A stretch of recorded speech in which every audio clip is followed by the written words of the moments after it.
All right, I just got goosebumps. Right? That pumps me up, man. It's not even my name. They could be saying Simone, but it pumps me up. I'm ready to run a marathon. Oh. Okay, well, it pumped me up, Deontay, but I'm not ready to run a marathon. Deontay Wilder is our guest. Ladies and gentlemen, world champion, WBC heavyweight title since 2015.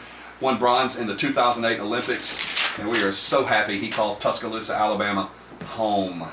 Have you fought here, and what's the deal with? I know you fought in Birmingham, and some people are like, "Hey, he's Tuscaloosa's Deontay Wilder.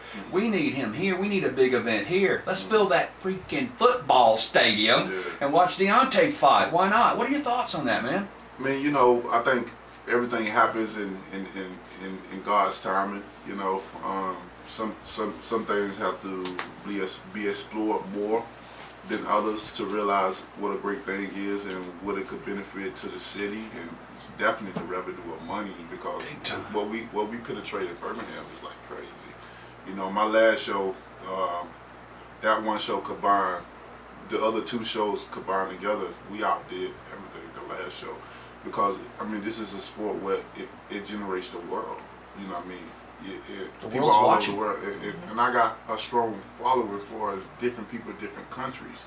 You know, I got people that are committed. No matter where I go, they're there. They're gonna be there. You know, and it's kind of crazy that people can cling on to you, and they like your style. They like what type of what person you are, and what you represent. You're easy to like, man. Most definitely. You know, You're easy. I mean, you could be a jerk. I agree. I definitely am, man. You know, You can get away with being a jerk, but you're so not a jerk. Right, and you can never tell with the. I fight for you. Yeah.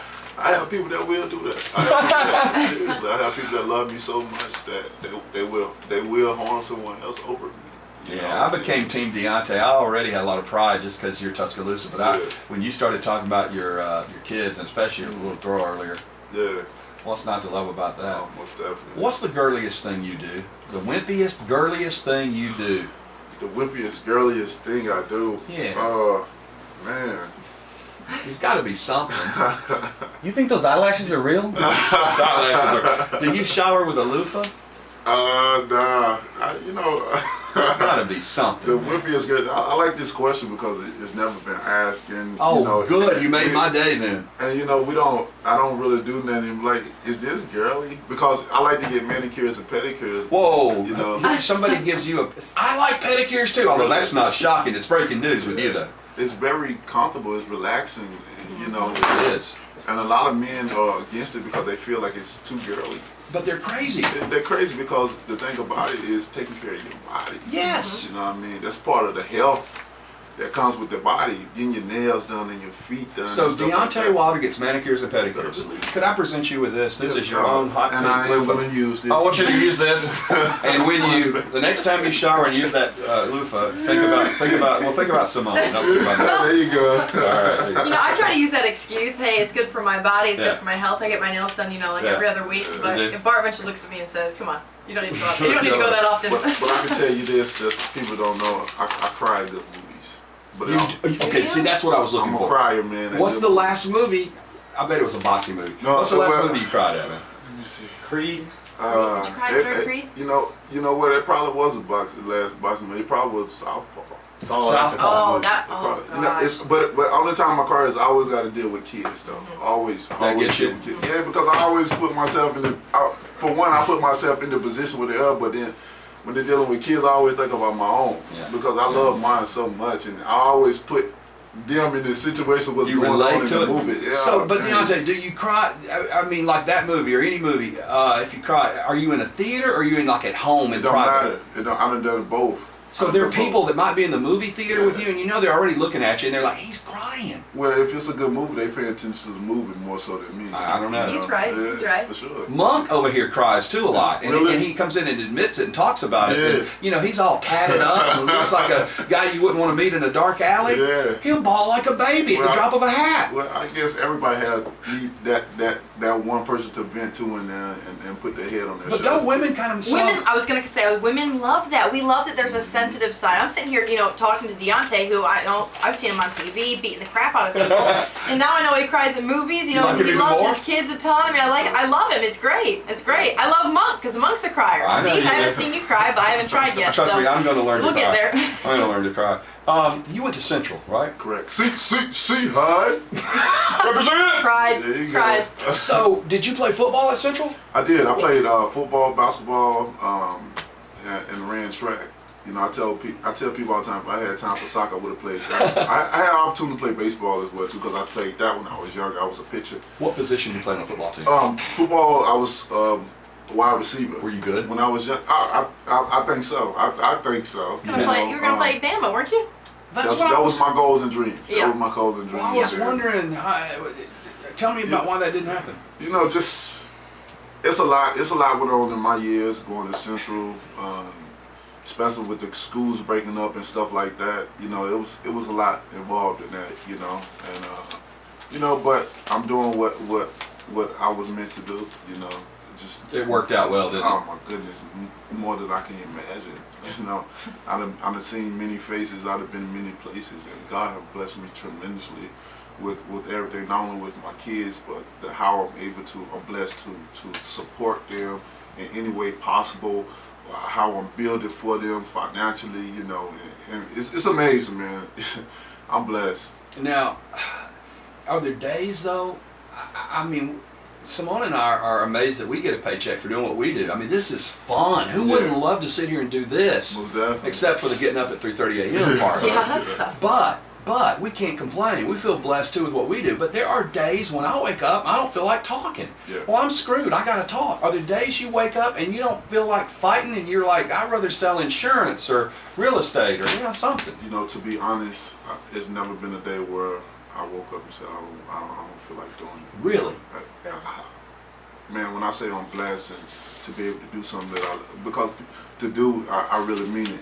And I tell people, like, I don't just love this, I am in love with it. And I think it's a difference between loving something and being in love with something. I think when you love something and you become in love with it, you'll go the extra mile for it than just loving it. Most people hate their job, man. Oh my goodness. They're to the miserable. core. They're To the miserable. core. I've had many jobs where What else have you done? Mom told me you drove a Budweiser truck. I drove. That was my before I started boxing. That's what people know me from around driving the Really? truck. And Okay, He traded in for a Lamborghini. I was going to say, you drove over here today in a Lamborghini. Yeah. I understand you also have a Rolls Royce correct, and a Hummer. correct. Now, Challenger. big boy toys, and I love that, man. That's exciting. But to me, I got to be honest with you. The thought of driving a Budweiser truck sounds pretty exciting too to a lot of us. Yeah.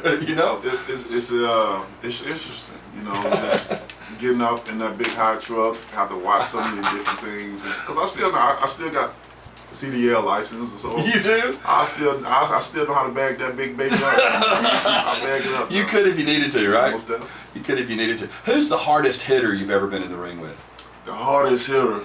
I think the hardest hitter, and I think he's also considered one of my toughest opponents as well too. Was and we did it right here in Birmingham as well too. That fight was an amazing fight, and Johan Duopa, the French guy.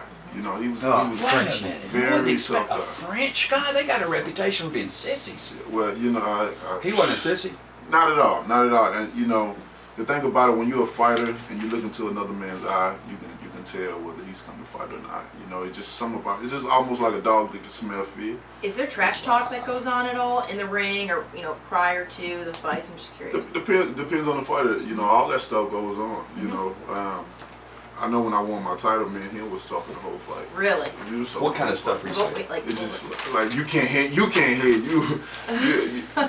scared. You gonna come on fight me? Oh, really? Of course, it get a little bit more uncut up in there. Yeah. And what I'm saying, a lot of profanity goes on. Stuff we can't say on the radio. Yeah, And But you say, you scared. No, you scared. Yeah, you hit just give them the thing. Come on, why you your eyes swelling or whatever this is. I'm the type of person I like to turn on. Your eyes swelling. So if guys, and I know boxing relatively well, but if guys are coming up and hugging on you and stuff and trying to get close to you, is that because they don't want for you to hit them in the face or knock them out? I'm just curious. Yeah, well, That sometimes happen a lot when you fight. sometimes you gotta, sometimes guys bluff it for sure. They can feel a certain type. They feel like if they're nice in the press conference or go shake your hand in the weigh-ins and stuff like that. Then I'm like, all right, we friends. So they have that friends voice. You want to go hard, but not too hard. Yeah, during UFC weigh-ins, we've seen people actually, almost fight at the weigh-ins. Yeah. Have you gotten close to that at all? Do you have to weigh in your underwear? Yeah, well, you can weigh in naked if you want to. Did you do that? Nah, I ain't never done that one. I ain't until I get paid for stripping, then. Wait a minute, we have a call. But no fights at weigh-ins for you? No fights away. I like to save my energy for the main event, for the showtime. But I have got into scuffles and back and forth trash talking and stuff like that. I have, it's just into the fans. The fans love that. Oh, We yeah, love we that. love that. We love that Yeah, stuff. we do. Yeah, we do. We want to see all And it. it sells tickets and promotes the fight. And course. true story, when we first had the fight in Birmingham, because they wasn't used to what's going on in boxing and how it's supposed to, the outcome's supposed to happen. When two fighters trash talking, and I think I would fight, Eric Molina. He came down. I fought him. I think it was at the Baltimore Arena. That was the first one. And me and him, we got into a heated. Not only did I get heated with him, but I also got heated with his side man, which I called him, which is the rest of the team. Because sometimes being in that atmosphere moves the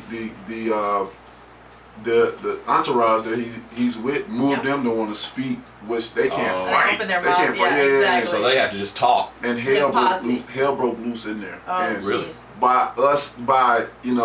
Which I mean us, I mean like, far as having the first time having the show, not really knowing how it's supposed to be, how boxing is supposed to go, the trash talking, that come with it, but our people didn't know nothing about it, as far as the people that was holding the event, Bruno event team, and the little thing that set up the fight. It was new to them? Yeah, it was that new to them, intensity? So they were they nervous about it? Oh, man. Oh, I bet they were freaking out. Especially when I started transforming to Deontay into the Bronze Bomber, because you can hear it. Sometimes when I speak, people pay attention to me. Yes.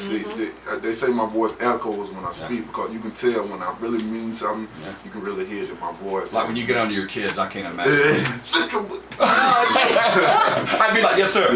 And speaking of speaking, you just talked to the Redskins, right? And you said I that did. was a pretty Oh, cool yeah. experience. That was a wonderful experience, And the beautiful thing about that is that I wasn't even going to speak to them. I know the head coach wanted me to come and talk and stuff, and I was telling my people, I'm like, I'll meet the guys, but I don't want to speak. I'm like, anyway, what I want to say to some grown men, that they ain't heard before, and it's like when the coach was introducing me, the guys was already riled up. When I was coming, they started calling out my name and saying my slogan, cool. Bomb Squad!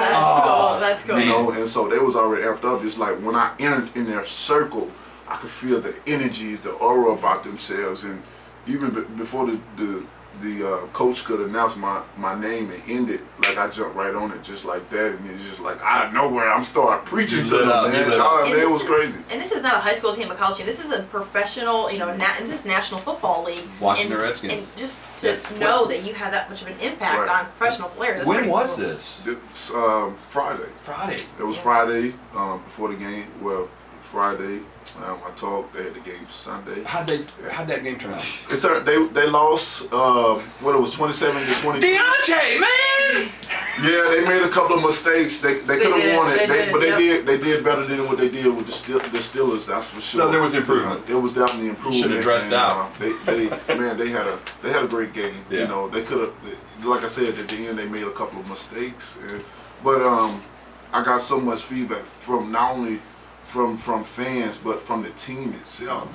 I had a lot of guys that came to the hotel I was at, and just they was thanking me, man. It was like, man, we really need that. It was like, man, out of everybody we done had, we couldn't relate to nobody. But when you're the heavyweight champion of the world, and your sport is similar to that because it's dealing with physical contact. They respect you. Oh, they respect. Oh, I have everybody 100 undivided attention. Man, your message this morning, I mean, you could be on the motivational speaker circuit if you aren't already. Your message this morning, though, and to those pro guys especially, man, because you hear so much stuff about family and all that and what motivates you, that's a great message, too. You know, that may not be the message before they go out and play a football game. I don't know, but still, that's a good message, you know, for them to hear as well.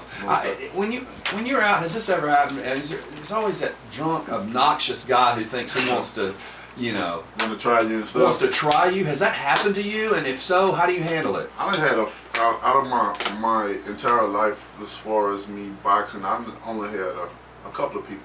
I can count on maybe 3 fingers, which means 3 people that, you know, just to really, most of them, I just play around, but I really haven't had anybody like seriously, you know. Were those, if they was serious, you know, my comeback is do me a favor and sign a waiver, and you do that, I'll be happy, you know. I'd be happy. Do me a favor and sign a waiver. That's right. I want that on a T-shirt. That's right. Yeah. You know, nowadays people want to sue over everything. And, I know. You have to be careful, don't you? Yeah, that's why. So you're not going to spar with Simone because Look, hold on a minute. she'll sign a waiver. Yeah. Yeah, and she brought pink boxing gloves. I brought my Match your gloves, loofah. so yeah, There you go. exactly. You have to put your hand behind your back. Don't you hurt know, his. and close your eyes. Be careful about that hand. Yeah, and then we'll go at it right now. Oh, that's cool. You got your waiver ready? Cause I'm gonna need it. We can draw, you know, with paper and pen, magic happens. Deontay, don't do it. You know why? What's that? She's got Alexander Shinara on speed dial. Oh, really? I heard that. Don't do it, man. I heard that. Don't do it. Oh my goodness. Well, now let's first of all, thank you so much for giving us your time this morning.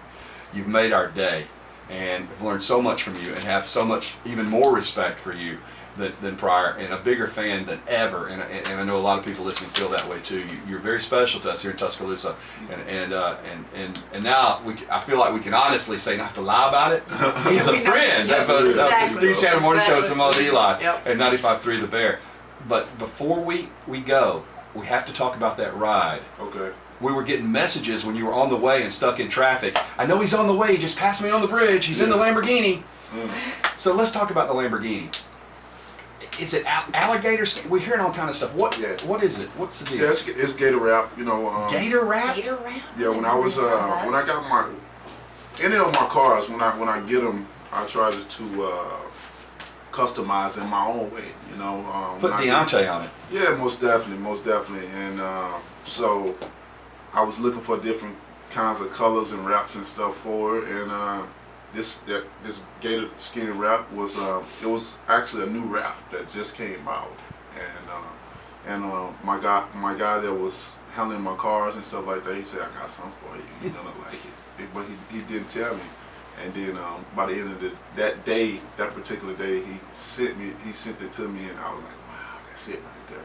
Because ain't nobody had it, you know, nowhere. Not another one like it in the world? Brand new. Wow. I wouldn't say in the world, that'll be a lot of struggle. Because sometimes we feel, man, I'm first to have this. Yeah. And, but it's a big world. Yeah, it's a big world, so I wouldn't say in the world, but I know, I definitely know it was just coming out. It was just hitting the markets and stuff like that. Nobody had it.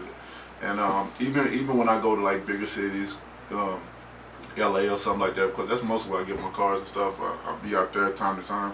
You know, it was amazing. They see Lamborghinis and that all the time, but second nature. Just the attention that I still get. Now, when you drive through Tuscaloosa in that car like this morning, Nobody notices. and everybody loves you anyway. I mean, what kind of reaction? At the red light, are people like honking the horn and waving?